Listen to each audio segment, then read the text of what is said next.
এখানে হচ্ছে খয়ের চুলি কাটা হয়। চুলি কাটার পরে এগুলা এখানে এনে আঘাতে প্রথমে জাল দেওয়া হয়। যেভাবে দেখছেন চুলাতে এগুলা জাল করা হচ্ছে।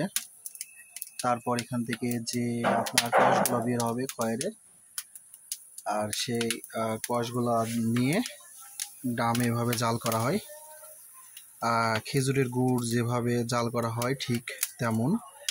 এগুলার যে খড়ি সেগুলো হচ্ছে খয়ের যেগুলো হচ্ছে আপনার জাল করে কষ বের করা হয় সেগুলো রোদে শুকায়। এই যে সেগুলো আবার রোদে শুকায়, এগুলা দিয়েই আবার এটা জাল দেওয়া হয়। দেখতে পাচ্ছেন এখানে জাল করা চলছে, এখানে আগুনে অনেক হিট।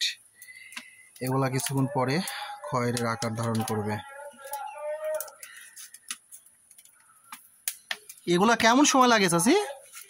কেমন সময় লাগে এগুলা করতে? মেলা সময় লাগে। একটা গাছ থেকে আপনার হচ্ছে কতগুলো খয়ের হয়? তাই এগুলো দেখেন, এগুলো হয়, এগুলো এখানে জাল করা চলছে। জাল করা শেষ হওয়ার পরে এখান থেকে আপনার গুড় হবে, গুড়ের মতন হবে, যেগুলো হওয়ার পরে খয়ের তৈরি হবে।